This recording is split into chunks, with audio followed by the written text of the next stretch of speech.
নমস্কার বন্ধুরা, আমার SM অফিসিয়ালে সকলকে স্বাগত। আজকে আমরা জানব গয়াতে কেন আজও আমরা তুলসী গাছ দেখি না, কার অভিশাপে এবং কেন গয়াতে তুলসী গাছ দেখা যায় না।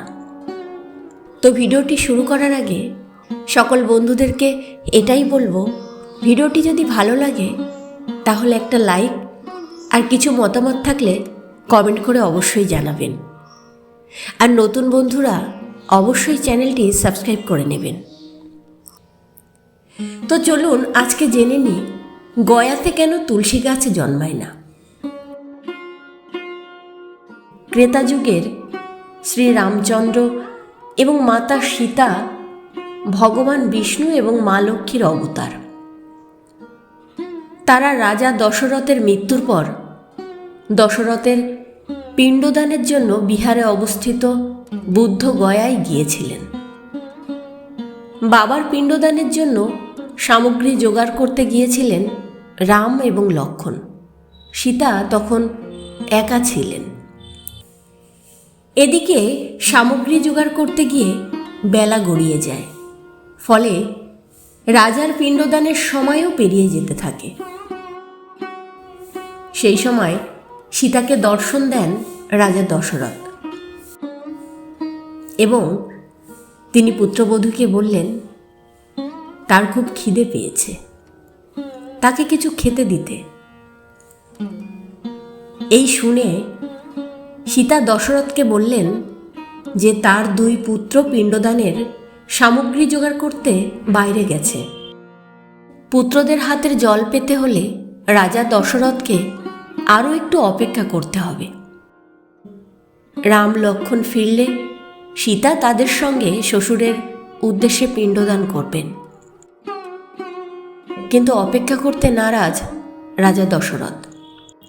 তিনি তখন সীতাকে আদেশ দিলেন ফল্গু নদীর তীরে থাকা বালি দিয়েই তার পিণ্ডদান করতে। বাধ্য হয়ে সীতা তাই করলেন। বালি দিয়ে পিণ্ডদান হলো সমস্ত নিয়মকানুন মেনে। এদিকে তখনও রাম লক্ষ্মণ ফিরে আসেননি। দশরথকে সীতা পিণ্ডদান দিয়েছেন তা দেখেছিলেন বটগাছ, ফল্গু নদী, একটি গরু, কাক, একটি তুলসী গাছ এবং একজন ব্রাহ্মণ। রাম লক্ষ্মণ ফিরে আসার পর সীতা তাদের সব বললেন, এমনকি 6 জন যে সেই পিণ্ডদানের সাক্ষী ছিলেন তাও বললেন। এবার রাম লক্ষ্মণ তখন সাক্ষীদেরকে জিজ্ঞাসা করলেন, ফল্গু নদী, গরু, তুলসী গাছ, কাক এবং ব্রাহ্মণ জানালো সীতা মোটেই পিণ্ডদান করেননি। একমাত্র বটগাছ জানালো যে সে দেখেছে মা সীতা নিয়ম মেনে রাজা দশরথকে পিণ্ডদান করেছেন। বাধ্য হয়ে রাজা দশরথ নিজে উপস্থিত হয়ে জানালেন সীতা সমস্ত বিধি পালন করে তার পিণ্ডদান করেছেন। সীতার তখন প্রচণ্ড রাগ হয় এবং ক্রুদ্ধ সীতা ফল্গু নদী, গরু, কাক, তুলসী গাছ এবং ব্রাহ্মণকে অভিশাপ দিলেন। ফল্গু নদীকে অভিশাপ দিয়ে বলেছিলেন এটি কেবল নামেই নদী থাকবে, এতে কখনো জল থাকবে না, এমনকি বর্ষাকালেও খরা থাকবে। এই কারণেই আজও গয়াতে ফল্গু নদী কিন্তু শুকনো থাকে।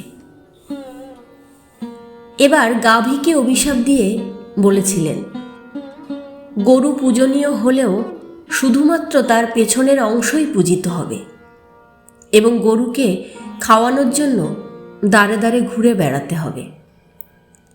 সেজন্য হিন্দু ধর্মে শুধুমাত্র গরুর পেছনের অংশই পুজো করা হয়। মাতা সীতা এবার ব্রাহ্মণকে অভিশাপ দিয়ে বললেন তিনি যতই দান ধ্যান পান না কেন তিনি কখনোই সন্তুষ্ট হবেন না এবং গরিব থাকবেন।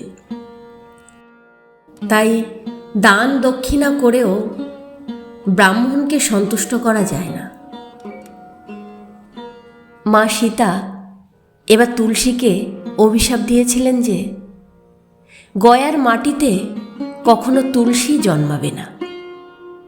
তাই আজও গয়াধামের মাটিতে তুলসী জন্মায় না। এটা আজ পর্যন্ত সত্য। এবং কাক সবসময় মারামারি করে খাবার খাবে, তাই আজও কাক কখনো একা খাবার খায় না। হরে কৃষ্ণ, রাধে রাধে।